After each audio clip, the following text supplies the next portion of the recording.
সদৌ অসম জলসিঞ্চন চতুৰ্থ শ্ৰেণীৰ কৰ্মচাৰী সন্থাৰ শনিবাৰে এখন গুৰুত্বপূৰ্ণ সভা অনুষ্ঠিত হয়। গুৱাহাটী পাঞ্জাবাৰীত সদৌ অসম কৰ্মচাৰী পৰিষদৰ মুখ্য কাৰ্যালয়ত অনুষ্ঠিত হোৱা সভাখনত ৰাজ্যৰ বিভিন্ন প্ৰান্তৰ প্ৰতিনিধিসকল উপস্থিত থাকে।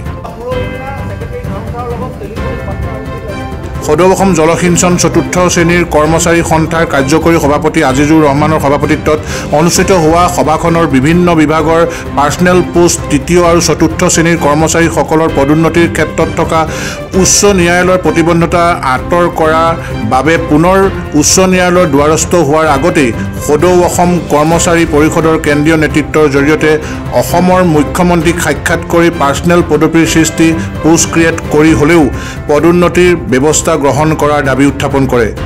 তাৰোপৰি বিভাগটোৰ সকলো কৰ্মচাৰীৰ বিভিন্ন সমস্যা সমাধানৰ বাবে চৰকাৰক আহ্বান জনায়। চতুৰ্থ শ্ৰেণী কৰ্মচাৰী সন্থাৰ এখন বৰ্ধিত কাৰ্যনিৰ্বাহক সভা পাঞ্জাবাৰীত সদৌ অসম কৰ্মচাৰী পৰিষদৰ কাৰ্যালয়ত অনুষ্ঠিত হৈ যায়। সদৌ অসম জলসিঞ্চন চতুৰ্থ শ্ৰেণী কৰ্মচাৰী সন্থাই চতুৰ্থ বৰ্গৰ কৰ্মচাৰী সমাজখনৰ বিভিন্ন সমস্যাৰ ওপৰত আমি সদায় চৰকাৰৰ ওচৰৰ লগত মাত মাতি আহিছোঁ। আমাৰ সমস্যাখিনি চৰকাৰৰ দৃষ্টিগোচৰ কৰিছোঁ।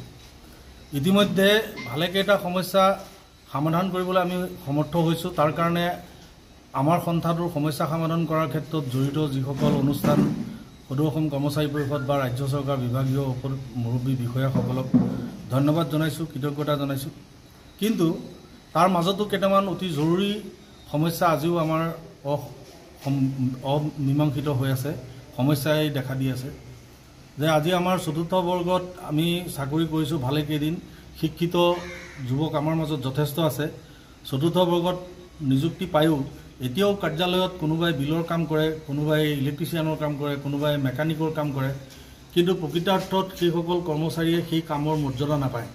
তাৰ ওপৰত আমি চিন্তা চৰ্চা কৰিছোঁ। সেয়েহে আজি সভাই অতি গুৰুত্ব সহকাৰে এই বিষয়টো গুৰুত্বভাৱে লৈছে যে ইতিমধ্যে আমাৰ চতুৰ্থ বৰ্গৰ কৰ্মচাৰী সমাজখনত যিসকল শিক্ষিত আৰু দক্ষ ব্যক্তি আছে, আমাৰ বিভাগত খালী থকা তৃতীয় বৰ্গৰ পদত পদোন্নতি দিয়াৰ কাৰণে চৰকাৰৰ ওচৰত হেঁচা প্ৰয়োগ কৰা আৰু দাবী জনাবৰ কাৰণে এটা প্ৰস্তাৱ গ্ৰহণ কৰিছে।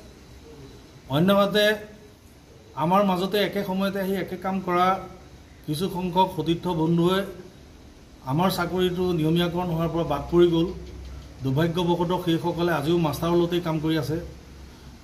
সেইসকলৰ হৈ আমি অহৰহ চৰকাৰৰ ওচৰত চিঞৰ বাখৰ কৰিছোঁ, সদৌ অসম কৰ্মচাৰী পৰিষদৰ মজিয়াত চিঞৰ বাখৰ কৰিছোঁ, যাৰ ফলত সময়ে সময়ে তেওঁলোকৰ কেতিয়াবা প্ৰাপ্যৰ মজুৰিকেইটা বৃদ্ধি হৈছে, কিন্তু জীৱনৰ কোনো স্থায়ী ব্যৱস্থা নাই।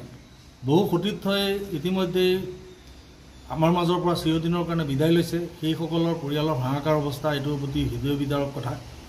আজি উন্নত ৰাজ্যৰ ভিতৰত অসমক আগুৱাই লৈ যাবলৈ হ'লে মোৰ ব্যক্তিগত বিবেচনাৰে মই ভাবোঁ যে অসমৰ শ্ৰমিক সমাজ যদি উন্নতিৰ পথত আগুৱাব নোৱাৰে, তেতিয়াহ'লে অসমখন উন্নতিত হৈছে বুলি আমি দাবী কৰিব নোৱাৰোঁ, য'ত শ্ৰমিকেই হাহাকাৰ কৰিব লগা হয়। কাৰণ সমাজৰ আটাইতকৈ নিম্ন স্তৰৰ এটা অংশ এই শ্ৰমিক শ্ৰেণীৰ মানুহ। এই শ্ৰমিকসকলৰ ন্যায্য প্ৰাপ্য শ্ৰমিকসকল যদি মানসিকভাৱে ঠিক হৈ থাকে, তেতিয়াহ'লে তেওঁ শ্ৰম কৰাৰ বা তেওঁ দান কৰা, শ্ৰম কৰি বিভাগত কাম কৰাৰ যি ব্যৱস্থা। নলবাৰীৰ পৰা দীপু দাসৰ ৰিপৰ্ট, E24 লাইভ ব্ৰেকিং।